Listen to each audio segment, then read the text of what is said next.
ou da família, sempre me vem um texto à mente, que é do livro de Josué, capítulo 24, versículo de número 15.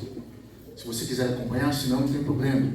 Livro de Josué, capítulo de número 24, versículo 15, no qual vai estar escrito assim: porém, se vos parece mal aos vossos olhos servir ao Senhor, escolhei hoje a quem sirvais, se os deuses a quem serviam vossos pais, que estavam da além do rio, ou os deuses dos amorreus, em cuja terra habitais. Porém, eu e a minha casa serviremos ao Senhor. Amém? Vamos pode tomar assento? Antes de dar início aqui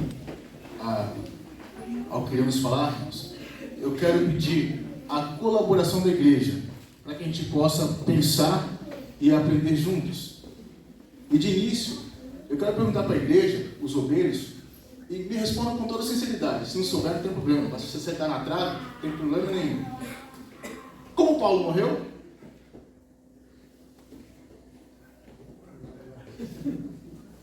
Como Paulo morreu? Pode falar. Ponta cabeça ou crucificado? Esse foi Pedro. Ele perguntava, mas respondeu. Muito bom. Pedro morreu assim. E Paulo? Como? Como? Certo. Me mostra na Bíblia. Ninguém mostra? Por que eu fiz essa pergunta? É o seguinte, irmãos. Existem coisas que nós aprendemos e ouvimos numa pregação que de fato, sim, historicamente aconteceram, porém a Bíblia não nos diz. Muitas coisas nós compreendemos que a tradição vai nos ensinar. Como isso que nós ouvimos, por exemplo, de Pedro, não está na Bíblia, e de Paulo também. Paulo foi para ser decapitado. Diz que ele foi para ser. Não se sabe se ele foi ou não, mas ele foi para ser decapitado, certo? Então, algumas coisas não estão nitidamente, claramente explícitas na Bíblia. Então, é importante sabermos, irmãos, de que nós precisamos sim estudar a palavra de Deus. Por quê? Para que possamos aprender de forma correta. E por que eu estou falando isso daqui? Porque o que eu vou dizer hoje aqui sobre a família cristã, não é uma coisa que o Joãozinho da esquina falou. Não é uma coisa que o Zezinho, o mecânico, falou também. É algo que alguém estudou, que alguém capacitado e treinado e com muito estudo, com muito empenho, trouxe para que nós pudéssemos aprender à luz da Bíblia sobre família cristã. Irmãos, esse aqui é um livro de estudo que hoje acho que é o Cetadeb ou o Evadeb, que está migrando, da família cristã, do curso médio de teologia. Esse aqui foi o que eu fiz, que é o curso médio de teologia, que fala sobre família cristã. Tem todos os textos aqui. Irmãos, foram 4 anos de estudo.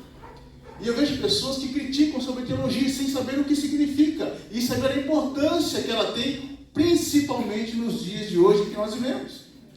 Então, o que vai ser dito aqui, mais uma vez ressaltando, não é porque o irmão Paulo acha, não é porque o irmão Paulo pensa, mas sim é aquilo que a palavra de Deus nos diz. E se você ama a palavra de Deus, você vai entender e vai saber de que Deus sim tem um propósito, um projeto para a família cristã. Então, irmãos, falando aqui sobre família cristã, o que é a família cristã? De início, ela é uma obra-prima de Deus. Por quê? Porque existe nela uma união sagrada. Eu vou ler aqui para vocês. Falando da criação, o homem foi a única criatura que Deus criou, que no princípio vivia sozinho no jardim do Éden. Se vocês concordam, digam amém. Amém. Amém. Por quê? Deus criou quem primeiro? Quem? Quem? Opa! Não. Deus criou primeiro os animais, primeiro. Depois veio o homem. Certo? Então Deus criou o homem, e o homem foi o único ser ao qual Deus criou que ficou sozinho. Deus criou os animais e cada um, até lá em Gênesis, pode ler depois, criou os animais e os seus pares. Imagine você, fosse Adão, ao qual Deus criou lá no Éden, certo? Viu os animais, o urso com a ursa, lá o alce com a esposa dele, o jacaré com a jacaroa, enfim, por aí afora. Imagine você olhando e você sozinho lá. Mas Deus, que negócio é esse? Cada um tem seu sozinho aqui. Então Deus, o homem foi o único que Deus criou, que estava sozinho até determinado momento. E continua, todos os animais foram criados aos pares, macho e fêmea, mas o homem não. Então, Deus resolve formar a mulher e entregá-la ao homem, Adão, no sentido de que fossem mais do que parceiros, fossem companheiros. Então Deus cria a mulher para o homem com a intenção de que fosse uma companheira. Essa é a ideia de adjutora, lá no texto que vocês vão ver em algumas traduções da Bíblia. Deus criou para o homem uma adjutora, uma companheira, uma ajudadora. E seguindo aqui, a lição mais significativa do primeiro matrimônio é a unidade e a singeleza do plano de Deus para a raça humana. Lá em Gênesis 2:24, o que está escrito? Portanto, deixará o varão, o seu pai e a sua mãe, e apegar-se à sua mulher, e serão ambos uma só carne. Precisamos dessa introdução aqui para que nós tenhamos a ideia do que é a ideia de formação da família. Então Deus criou o homem, jardim do Éden, o homem sozinho, de repente Deus cria a mulher da costela do homem, e então aí nasce uma união de homem e mulher. Só que tem um detalhe importante para nós homens que nós temos que observar a vantagem que nós temos sobre Adão. Está um pouquinho à frente, pode ficar aqui de adiantar, porque a vida é feita de escolhas, certo? Homem, macho e fêmea, o homem faz a sua escolha, a mulher faz a sua escolha. Mas Adão não teve escolha. Adão não teve escolha. Deus criou ela e estava lá ela. Eu acho que, eu penso, irmãos, que se Adão pudesse escolher, talvez, né? Essa mulher, eu não sei não, de repente pode fazer o pecado, eu não sei. Mas Adão não teve escolha. E hoje nós temos a escolha. Vamos falar isso mais à frente depois, não só para adiantar.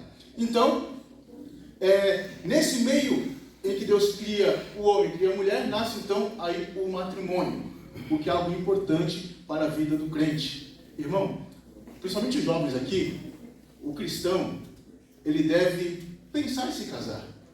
Porque Deus disse que não é bom que o homem viva só. Mas Paulo, ele não casou. Paulo era um caso à parte, porque ele entendeu de que ele tinha um chamado, o chamado de Deus. E o que ele vai dizer? Se alguns não podem ser como eu, conter-se, que casem-se. Então, Paulo é um caso à parte. Mas Deus não fez o homem e a mulher para que vivam só. E mais, Deus fez o homem e a mulher para que se comuniquem. Isso eu tinha falado depois. Mas é importante entender de que o crente, o ser humano, ele tem que viver pensando em se casar, pensando em construir uma família, pensando em ter o lar. Por quê? Isso é o que Deus instituiu a princípio para o homem e para a mulher. A importância de uma escolha certa, olha só. A escolha de um esposo ou de uma esposa é de extrema importância. Por isso, não deve ser feito às pressas. Moçada, olha aqui para mim. Não tenha pressa. Tem gente que está desesperado para casar. Porque o tempo está passando, eu vou ficar para ti. Calma, relaxa. Irmãos, eu fui casar com 27 anos. E aí minha mãe, sabe o que minha mãe dizia? Paulo, você não vai me dar um neto não? O neto eu vou dar, mas eu tenho que casar primeiro. Não é bem por aí. Então a família, o homem e a mulher têm que entender de que Deus sim tem um propósito, mas temos que ter um cuidado. Por quê? Para não fazer a escolha errada. Como eu falei aqui no início, a vida é feita de escolhas. E se faz uma escolha errada? Quer ver que é interessante? Há anos atrás, a Hilde e eu trabalhávamos aqui na Procópio. E um dia ela estava se arrumando para ir para trabalhar, e estava tomando banho, e de repente ela travou embaixo do chuveiro, travou. Paulo, me ajuda aqui. Fomos para o médico, e o médico examinou ali a sua coluna. Acho que até esse livro estava comigo naquele dia. E o médico disse o seguinte: olha, é o seguinte, é hérnia de disco, vai ter que operar, fazer cirurgia.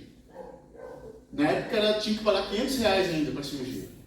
Aí conversamos entre nós e falamos: é o seguinte, vamos no especialista. Eu levei no especialista no dia seguinte. Ele veio comigo e conversou e falou: então, sua esposa não tem nada. Mas como assim?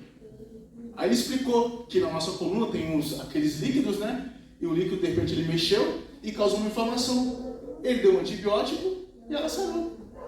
Irmão, imagine se ela vai para a cirurgia. Você sabe que há pessoas que operam desse mal e nunca mais voltam ao normal. Mexeu na coluna, você sabe que é uma vez só.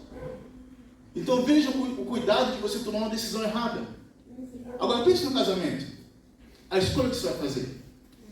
E se você tomar uma decisão errada? Ah, você pensa, não, porque fulano casou, eu estou ficando para trás. Calma, deixa que vá. O importante é chegar, não é correr. Deixa eu continuar aqui. Olha só. Deus fez Eva para ser a ajudadora que Adão precisava. Ele conhece as necessidades pessoais de cada um de seus filhos. Então Deus conhece a sua, a minha, a nossa necessidade. Só que é interessante, irmãos, que Deus, como Ele conhece a nossa necessidade, cabe a mim e a você sabermos pedir para Deus. Tem um pastor amigo nosso que ele vivia dizendo para Deus que queria um carro. E ele pediu, e Deus deu um carro. Depois ele ficava falando que queria um carro melhor. Aí um dia conversando com ele, eu falei, rapaz, mas também você pediu errado. Por que não pediu um carro já que você queria assim, pediu um carro básico? Ele está reclamando agora. Então, peça para Deus aquilo que você quer, que você precisa. Ah, Deus, mas eu quero uma esposa que louve, eu quero uma esposa que me ajude na obra, eu quero uma esposa que faça isso, eu quero um esposo que seja assim, assim, assado. Mas você não pede. Aí, você vai se meio que mamãe mandou. Né? Aí escolhe um caboclo que, de repente, não é parceiro, não é ajudador. Da mesma forma, a esposa é uma esposa que não ajuda. Falou em pregar? Amor, então, eu recebi um convite para pregar na igreja tal. Não vai, não. Olha, amor, eu recebi um convite, falou, vai lá, faz sozinha. Então, tem que ser alguém que é parceiro, que te acompanhe na caminhada. Olha, vamos junto. Ó, hoje eu não vou, mas vai lá. Deixa Deus te usar. Tem que ter esse consenso. Por quê? Estamos falando de família cristã. Tá? Já vamos chegar em alguns outros pontos aí. Tiago, capítulo 1, versículo 5, vai dizer o seguinte: se, porém, algum de vós necessita de sabedoria, peça a Deus, que a todos dá liberalmente e nada lhes imputa ou lhes impropera, como está em algumas traduções, e ser-lhe-á concedido, ou seja, peça a Deus sabedoria. Ah, mas hoje sabe o que acontece? Aí os jovens começam a namorar, por exemplo. Eu falo que eu já fui mais jovem e, irmão, eu já namorei escondido. Não tem vergonha de dizer não, verdade. É legal, né? A gente abriu um sorriso lá 15 para as 3, ó. Namorei escondido. Aí a mãe da moça percebeu. Falou assim, como Paulo, é o seguinte, porque essa mulher ela tinha 17 filhos. 5 meninas e 12 rapazes. Pensa. Eu sei que você gosta de uma das minhas filhas, não sei qual que é. Mas eu sei que você gosta. Então eu queria saber de você. Eu falei, então, irmão, sabe por que é, né? É assim, assim, assim, assim. Então, sabe que ela é nova e tal, tem que esperar a idade, isso. Aí, na igreja hoje os jovens começam, algumas pessoas começam a namorar, jovem, tudo. E o pastor é o último a saber. Ninguém mais pede conselho do pastor. Pastor, olha, eu estou namorando fulano, o que você acha? Sabe, parece que a opinião do pastor não vale mais nada. E aí teve um caso que nós ouvimos de um pastor, no ano passado, de um grande problema que ele teve numa igreja.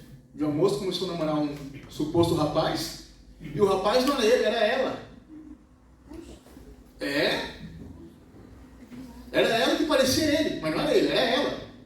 E ela enganou ele, entendeu? Entendeu, né? Que confusão, irmãos, que confusão. Então veja bem, é importante porque às vezes o pastor conhece aquela pessoa. E detalhe, quando você for escolher, escolha direito. Pesquisa a vida da pessoa. Saiba quem ele é, saiba quem ela é. Aí eu começo a namorar o caboclo. Tá na igreja, uma bênção, sapateia, pega fogo, profetada. Eu estou falando de coisa que eu vi. E namora e casa. Aí quando casa, não quero. Descobre que o camarada tem 5 filhos lá no outro estado lá. Está longe. Ai, pastor, me ajuda porque o diabo se levantou. Opa! Aí o diabo falou assim, eu não quero ver isso não. Sai fora. E, não é? Está desse jeito, irmãos. Então, é importante. Conversa com o pastor. Ele vai te ouvir. Isso aqui para auxiliar. E faça a escolha certa. E aí, olha só. Depois de ter feito a sua escolha, o cristão passa pela fase do namoro, noivado e, enfim, o casamento. E aí foi aquilo que eu falei. Cada um tem escolha. Se ele pudesse ter escolhido, talvez ter escolhido uma outra pessoa, mas não tinha na ocasião, então, vai ser mesmo. Toma aqui, né? Desse jeito. E vamos lá. Casamento. Parceiros com um só propósito. A vida é feita de propósito. Quem é casado sabe disso. Quem tem o seu salário, por exemplo, o homem que só trabalha em casa, ou tem lugares também que só a mulher trabalha, o homem não trabalha, tem que ter propósito, tem que ter objetivos. Por quê? Eu não posso querer comprar um carro, sendo que eu não tenho uma casa. Até posso, mas na vida existem prioridades e necessidades. Tem necessidades que não são prioridades. E prioridades que não são necessidade. Você entende? E isso precisa estar no consenso do casal. Por quê? Vamos falar aqui mais à frente, mas para adiantar. Um dos maiores fatores problemáticos no casamento, principalmente de recém-casados, sabe o que é? O que é? Dinheiro. Ou um gasta demais, ou um é mão de vaca demais, ou os dois gastam horrores, não tem um controle, não tem uma administração a qual deveria ter. E gera conflito, gera discussão, problema, aí faz igual a época de Moisés, né? Olha, eu não quero mais não. Por quê? Porque só gasta. Eu não quero mais não, porque não faz direito o que eu mando, o que eu peço. Então tem que ter esse consenso do casal, porque é um relacionamento. E o relacionamento é construído com companheirismo, com ideias, com respeito e com sabedoria. Porque tem muito casal que é uma bênção, que é lindo de ver, mas não tem sabedoria. Gasta o que não tem. Olha só esses dias. Pega isso que eu vou falar para você. Uma pessoa nunca falou com você, nunca te ligou, nunca mandou mensagem.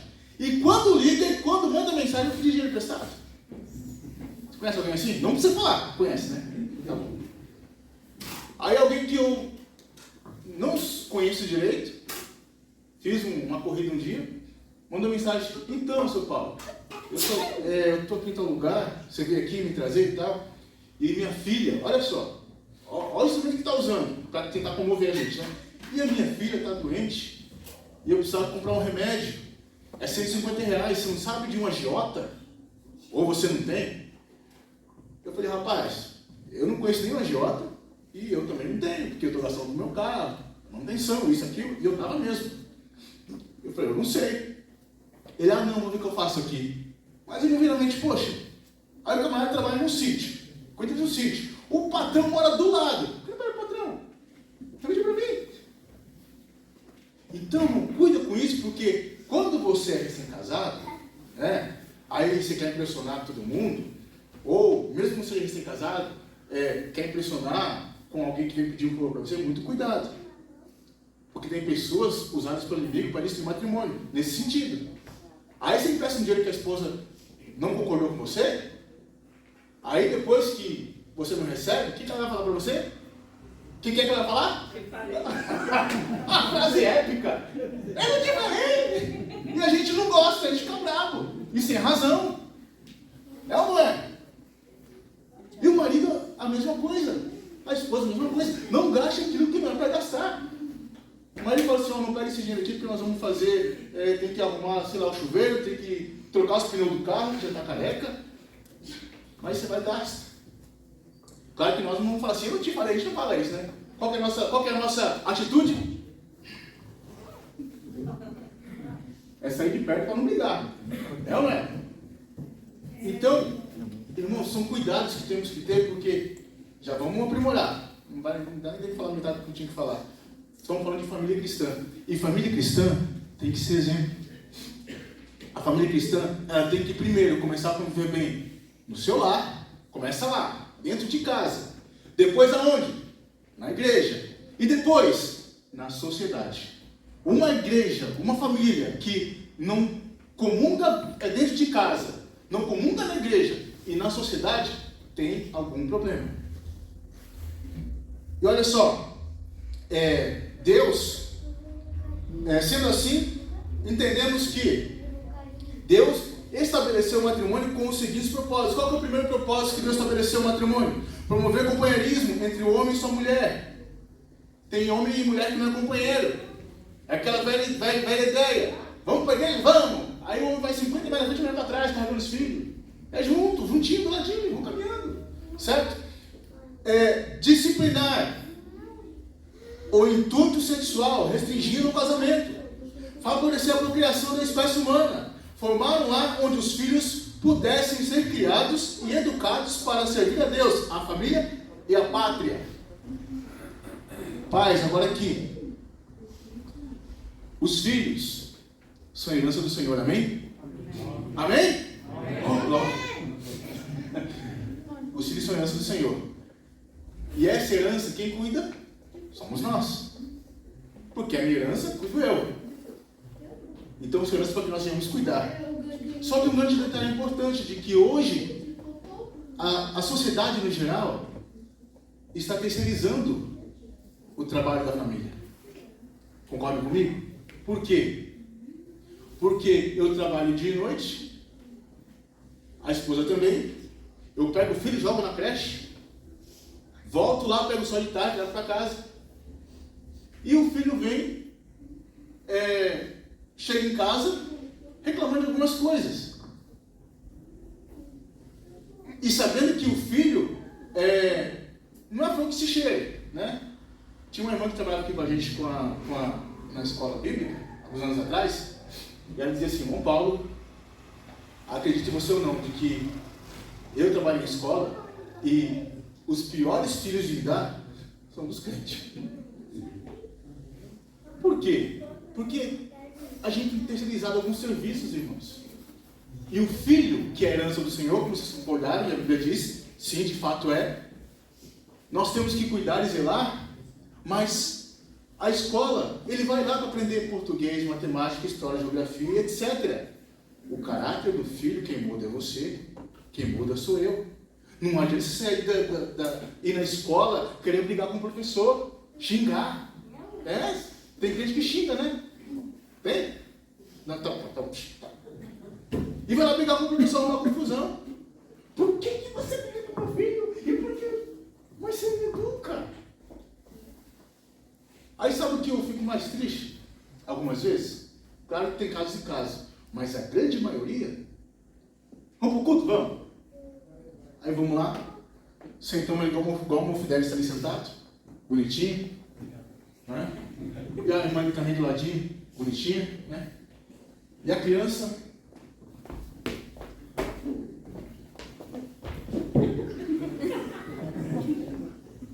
e os pais assistindo o culto. Que coisa linda. Não deixa porque é criança. Não é criança, mas tem que aprender. Sabe? Tem que chegar uma hora que você tem que... A Bíblia fala da varinha, não fala? Quem aqui conhece, sabe o que é a espada de São Jorge? Quem sabe? Levanta a mão, não tem vergonha não, eu também sei o que é. Já vi algumas, eu fui lá. Marmelo, é bom também. Mas sabe, os pais deixam a criança para a igreja criar. Não, porque tem... Aí se o porteiro vai lá, né, Samuel, e dá uma cutucada na criança, aí a criança vai chorando pro pai e com a mãe, aí vai abrir a cobreira lá, cuida então. Poxa, cuida da criança. Não deixe ele à vontade.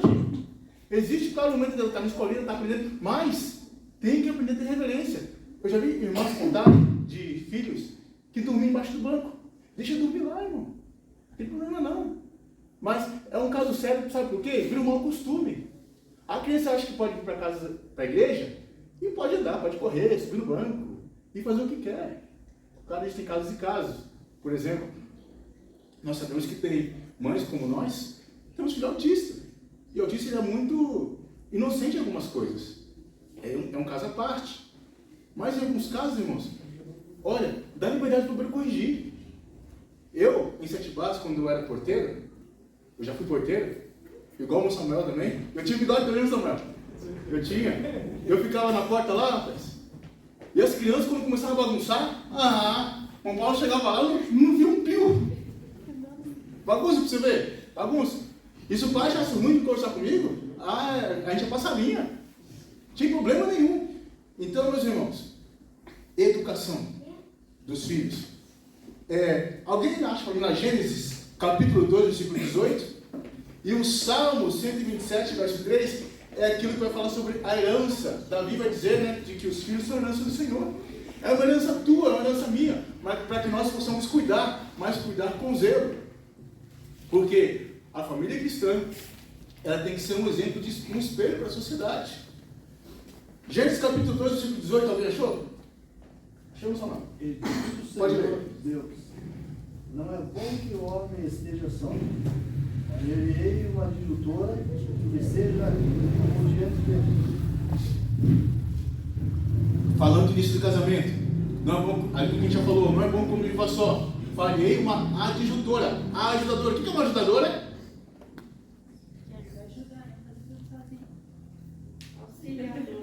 Opa, essa foi direto, hein? Ajudadora. O que a gente aprendeu aqui na escola bíblica na semana passada? Quem lembra? Qual foi a aula? Quem lembra? O que foi? A murmuração. Murmuração. Você murmura quando o marido pede ajuda? Ou você murmura quando a esposa pede ajuda? Aí por que quando o vizinho pede, você faz tanto sem gente fazer? Né? A esposa pede, ô amor, queria mudar esse lugar. Que lugar? Aí o amor precisa que arrumar esse guarda-roupa. Que guarda-roupa esse guarda-roupa? Aí o esposo fala assim, ô esposa, me ajuda a lavar o carro aqui. Eu nem dirijo, mas você anda. E murmura. Mas aí, a vizinha, você não pode cortar minha grama e tal, mas é pra já. E aí vai um tiro. Por quê? Que Paulo vai nos ensinar de que a gente tem que ser mais próximos, né? Primeiro, atender aos domésticos da fé. A nossa casa, a nossa família. Sabe, irmãos? Então, são princípios que a igreja tem que ter. Nós, como cristãos, temos que ter. Aqui, deixa eu correr aqui, irmãos. Início de um lar. Lar é o lugar onde mora uma família. O padrão divino para o lar é o quê? É o plano de Deus que esse lugar seja devidamente cuidado. Não importa o quão simples seja, o local onde fica, nem o material para a sua construção, e nem o seu tamanho. O lar deve ser um lugar atraente e limpo para que a família sinta prazer nesse ambiente. Você já falou com alguém que não gosta onde mora? Eu estou falando da família. Aquela pessoa que não gosta de estar onde ela mora. Por causa do ambiente. Não por causa do local. Não por causa do modelo da casa ou pelo bairro. Não por isso. Mas estou falando de dentro do lar. Dentro do lar. Aquela velha história da criança que ia morar na igreja. Queria que a família morasse na igreja. Por quê? Porque em casa o pai é diferente. Em casa o pai briga, o pai xinga. A mãe dá os petelecos. Mas quando chega na igreja, é igual aquelas pessoas, sabem que quando pega o microfone se transforma. Já viu? Senhor, Pai do Senhor. Desce o... Nem falei, você já viu? Muda totalmente. E o ambiente cristão, irmãos, é um ambiente que tem que ser aprazível. Um lugar onde você tenha prazer de viver, que você está com a família. É tão gostoso quando você chega no lar e que você vê, você sente aquele clima leve. Mas tem um lugar que você vai, que você entra.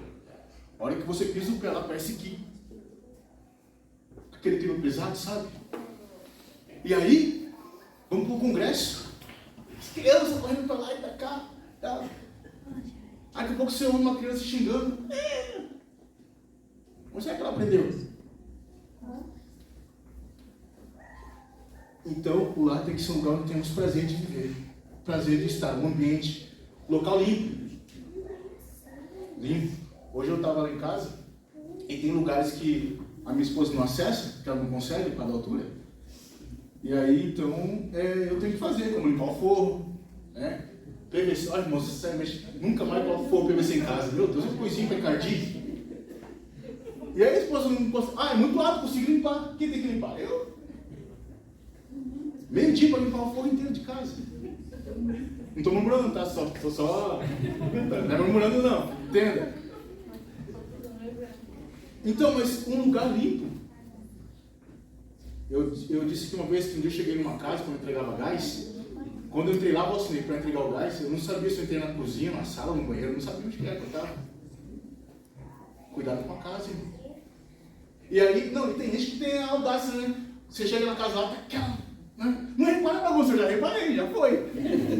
Reparei, não vou falar para ninguém, mas reparei. Cuidado. Porque tem gente que repara e... aí você está perdido. Né? Já ouviu falar dos foqueiros de plantão? Já foi na casa da irmã? Meu Deus do céu, vamos morar por ela. Tem. Cuidado, mantenha sua casa limpa. Tá? Fique tranquilo, se eu for lá, eu não vou falar nada não. Vou ficar tranquilo. Mas tem gente que vai passar curado.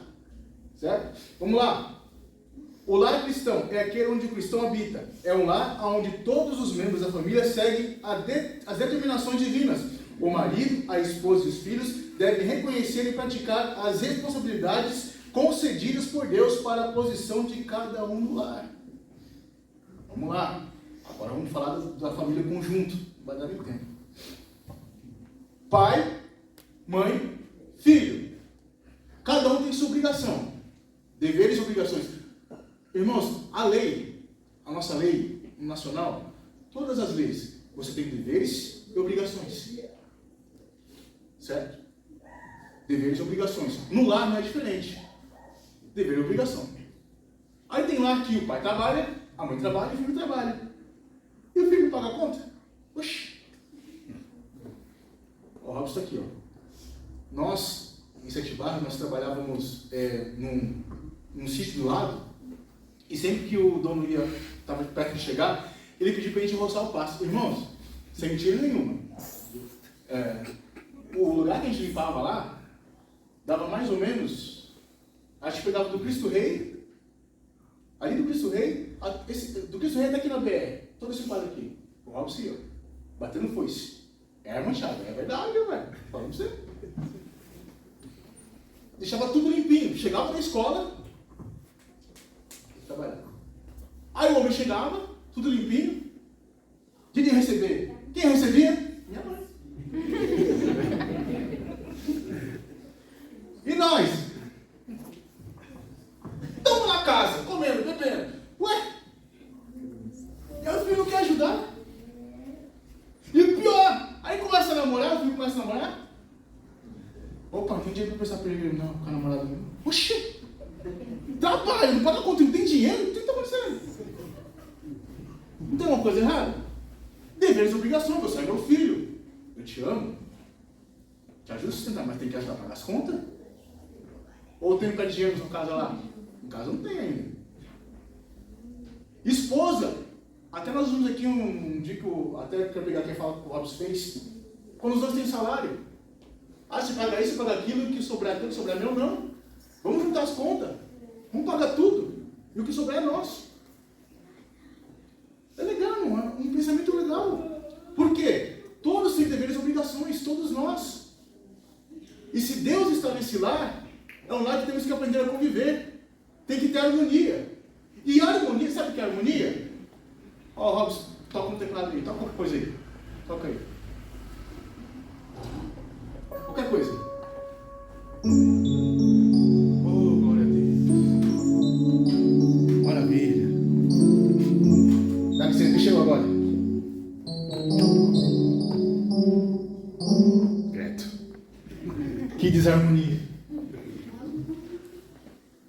ele sabe o que está fazendo. E um lar tem que saber o que está fazendo. Nas finanças, no caráter, no amor, em todas as coisas. Porque se Deus te deu um lar, é para que você e eu saibamos cuidar. E dá trabalho cuidar de um lar. É trabalhoso. Às vezes é até difícil. Mas temos que cuidar e da melhor maneira possível. Porque Deus confiou em nossas mãos, na minha e na tua mão. Entenda uma coisa, no dia do galardão, e que cada um vai receber o teu, você recebeu o teu, eu vou receber o meu, Deus vai nos recompensar por tudo que nós fizemos. E uma das maiores recompensas que eu posso te dizer é sobre a família que Ele te deu para você cuidar. Aquilo que Ele te deu para administrar vai ser o que Deus vai te dar. O galardão que Deus vai te dar. Irmãos, eu quero ver se eu termino aqui. Eu acho que não vai dar. O companheirismo e diálogo. O companheirismo entre marido e mulher, que conduz a um relacionamento satisfatório e proveitoso, provém da confiança mútua, do respeito ao ponto de vista do outro, de atividades aceitas mutuamente e de saber formar um ambiente onde todos se entendem. Alguém acha para mim, 1 Coríntios capítulo 1, versículo 10. 1 Coríntios capítulo 1, versículo 10. Alguém acha para mim? E olha só, tem que ter um relacionamento mútuo, tem que se entender. Imagina lá onde ninguém se entende. Você quer ver que interessante? Eu quando tinha 6, 7 anos, queria uma coisa. Ô mãe, eu quero isso aqui, eu posso? Pede pro teu pai. Ô pai, eu quero isso aqui, pode? Pede pro tua mãe. Ninguém sabe que tem que falar a mesma língua. O que o pai fala, a mãe tem que falar. Quer ver em casa, por exemplo? Vocês querem ser amigo do Paulinho? Dá bom chocolate pra ele, adora. E aí em casa, quando ele quer comer um bolo, pai quer comer um bolo, tá bom, é só 2 pedaços. Se eu falo que é 2, a mãe dele sabe que é 2 pedaços. Ela não pode falar 3, que é o combinado. É só 2 pedaços e pronto. Agora se um falar, outro fala B, eles não sabem o que quer, então eu vou fazer o que eu quero. É desse jeito, achou? Alguém achou? Rogo-vos, porém, irmãos, pelo nome de nosso Senhor Jesus Cristo, que digais todos uma mesma coisa, e que não haja entre vós dissensões. Antes, sejais unidos, em um mesmo sentido e um mesmo parecer. Ô glória! Paulo, dizendo aos Coríntios, vocês falam a mesma coisa. O que Paulo está dizendo aqui? Vamos para a história. Uma coisa que fala, estudar a história. O que conta aqui? Paulo, ele recebeu o relato de alguns irmãos de Corinto. Por quê? Porque tinha algumas pessoas que se converteram na época, mas não deixaram os velhos costumes de deuses, enfim, outras coisas. E quando vinham para o culto, juntavam isso, o que acontecia? Vamos dizer, como o crítico gosta de falar, né? Aí entra alguém aqui que se converteu, né? Mas ele não teve aquele ensinamento, e ele trouxe de baixo, aqui vamos supor que isso aqui é o São Judas Tadeu. Não, Tadeu não, vamos colocar outro, qual um outro aí? Lembrei, vocês sabem que eu sei, me ajuda aí. Vamos lá, Santo Antônio, né? É o casamenteiro esse, né? É? Vocês sabem, eu sei que vocês sabem. Aí o casamenteiro, né? Aí ele entra aqui na igreja, pensa no pastorito, se converteu e... Não, ele senta bem aqui no meio, porque aí os da frente olham para trás e os olham para frente para ver ele, né? E depois falar, né? Depois curso, né? Né? Tá. Aí ele senta aqui, com o santinho debaixo do braço. Para vocês não falar nada para ele nem para ela. Vocês não falar nada, eu sei que não. Mas, nos bastidores, você viu lá? Se converteu, a gente é acusador. Viu assim, você viu? O santinho debaixo do braço. E isso começou a trazer o que? Dissensão dentro da igreja. Porque as pessoas se convertiam, mas tinham os velhos costumes. E os irmãos começaram a falar, começaram a criticar, e a falar. E aí o que acontece? Paulo fala assim, olha só, é o seguinte, vocês falem tudo a mesma coisa. Então ensinem e falem a mesma coisa, para que todos falem a mesma língua, para que haja consenso entre vocês. É isso que Paulo estava dizendo. Então veja a dificuldade de um lar, quando tem um empecilho, quando tem algo que está atrapalhando, mas ninguém se conversa, ninguém entende. E quando tem problema no lar, de quem a gente tem que resolver? hoje pela manhã, eu achei interessante quando o presbítero Ayrton falou, quando ele teve que pedir perdão para a filha dele. E ele foi adiando, até que uma hora não teve mais como adiar, e ele falando com a sua filha, se confessaram, se perdoaram, foi algo lindo. Então no lar tem que ter o consenso, tem que ter o diálogo. Estou falando de diálogo.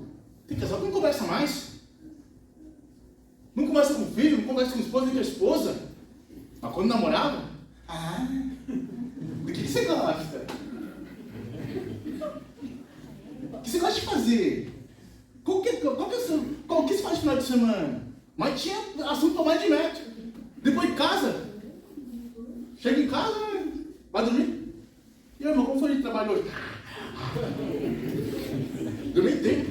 Não é? É assim, irmãos. Mas tem que ter o diálogo. Tem que terminar. Tem que ter o diálogo. Tem que ter o assunto. Aí os casalzinhos novos aí, vai perdendo essas coisas. Vai aprendendo. Porque as dificuldades vêm. E às vezes a gente tem vergonha de perguntar. Eu tinha, irmão, tinha vergonha. O meu pai ele é um excelente pai. Sempre foi. Só que meu pai não era muito de conversar. Meu pai era na dele. Mas eu lembro que ele levava a gente no parquinho, a gente para andar. Mas ele não era de conversar. Teve momentos na minha vida de adolescente, de jovem, que eu tive que aprender com a vida, que eu tive que descobrir com a vida. Não porque ele foi um pai ruim, mas porque isso já era da essência dele, já vinha de família. Mas hoje eu, como pai, eu tenho que fazer diferente. Ó, o Paulinho agora, toda noite antes de dormir, a gente está aprendendo a ler a Bíblia. Ó, Paulo, esse aqui é o texto, esse aqui é o capítulo, esse aqui é o versículo. Eu tenho que ensinar diálogo, tem que ter o diálogo. Passou só mais um pouquinho, eu vou terminar, tá bom? Agora só, aqui, eu tinha que falar sobre o problema da administração com dinheiro, né? Que é um problema que acaba com o casamento de muita gente. Eu tinha que falar aqui sobre a parentela. Deixa eu falar um pouquinho sobre isso aqui. A parentela, vamos lá. A parentela, rapidinho. Aí Deus fala aqui para Abraão: sai do meio da tua? Da tua? Tá. Ele saiu? Sim. Saiu? Sim. Tem certeza? Não. É bom quando a gente tem sinceridade, não é? Saiu sim, saiu. Ele largou, porque Abraão, ele trabalhava fazendo imagens na escultura com sua família. Eles eram muito, muito ricos, né? Então ele sai de lá, porque Deus fala o que para ele? Que eu vou te mandar para uma terra que você não conhece. Ele sai de lá e Deus começa a trabalhar, certo? Mas tem um detalhe importante que eu quero ler com vocês aqui.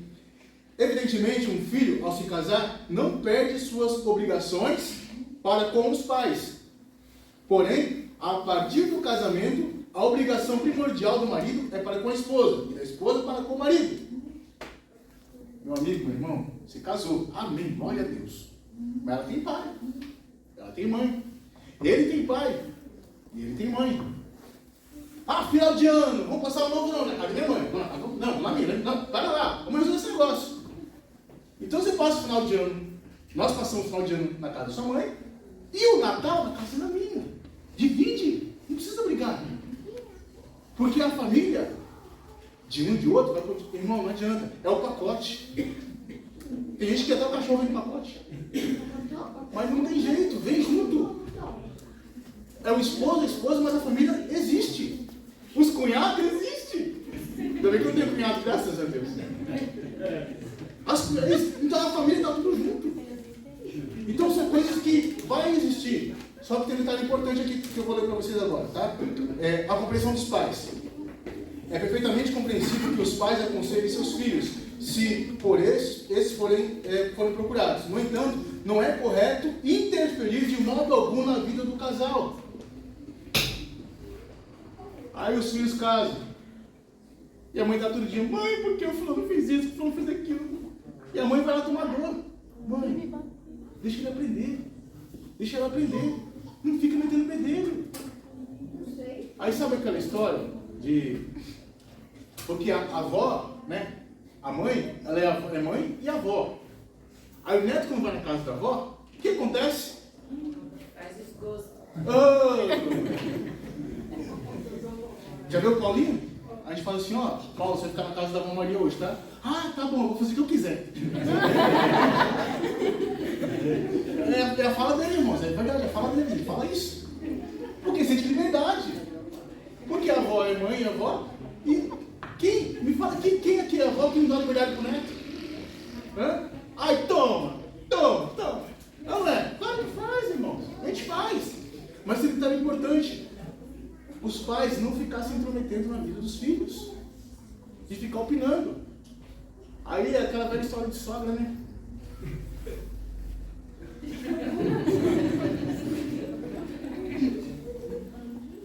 Eu vou pular aqui. Vou encerrar aqui. O marido precisa exercer, de certo modo, sua liderança, autoridade e poder, lembrando de sempre tratar o cônjuge com amor. Colossenses 3,19. Para eu encerrar aqui, irmão, rapidinho. Liderança, autoridade e poder. Liderança, autoridade e poder. Tudo igual, certo? Sim ou não? Sim ou não? Sim. Não. Vem para a escola bíblica, irmão. Vocês aprendem tudo isso aqui que eu estou falando. Liderança, autoridade e poder. 3 coisas distintas, não confunda. Tem gente que é líder, mas não tem autoridade, não tem poder. Tem gente que tem autoridade, mas não é líder, não tem poder. Tem gente que tem poder, tem autoridade, mas não é líder. O homem tem que exercer as 3 funções. Ele tem que ser líder, tem que ter autoridade e poder. Aquilo que nós falamos com o Robson falando meio, vou pegar o que ele disse aqui. Quem manda em casa? Minha esposa. Quem manda em casa? Pode falar com a esposa, pode falar. Mas a última palavra é nossa. O homem da casa. Certo? Então, irmãos, são coisas... Irmãos, essa apostila aqui, a gente leva um mês para estudar ela. Eu dei só uma pincelada assim rápida, para a gente ter uma noção de família cristã. Por quê? Hoje, estão largando mão de tudo.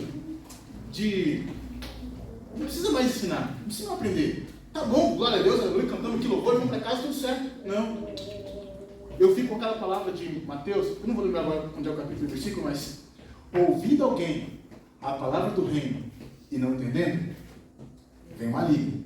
Ele arranca tudo aquilo que lhe foi semeado. Então vamos semear de maneira certa.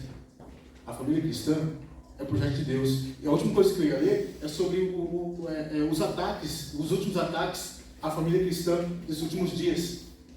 Da escola, da mídia. Ensine seu filho de que homem é homem, mulher é mulher. Não tenha medo não. Ensine seu filho de que tem coisas que é para homem, tem coisas que é para mulher. Sábado, o Paulinho chegou falando tudo que ele aprendeu aqui, irmãos. Quem trouxe os filhos. Glória a Deus. Algo maravilhoso. Abuso que acontece no meio da família. As pessoas não sabem. Então é importantíssimo, porque este mundo jaz no maligno, diz a Bíblia. E se a gente não usar as ferramentas que nós temos, nós ficamos vulneráveis. Imagine nossos filhos. Então vamos ser uma família que tem prazer em abençoar, uma família que zela por aquilo que Deus nos deu, que é cuidar dos nossos. E nós, como igreja, cuidar das famílias. Por isso que estou aqui nessa noite. Até agradeço ao Jaco nosso Ney por nos ter chamado para ministrar isso aqui. Porque isso que eu estou falando aqui, um pouco disso, ele ouviu no curso na sede. Os irmãos que não sabem, eu sou um dos professores de teologia da igreja sede.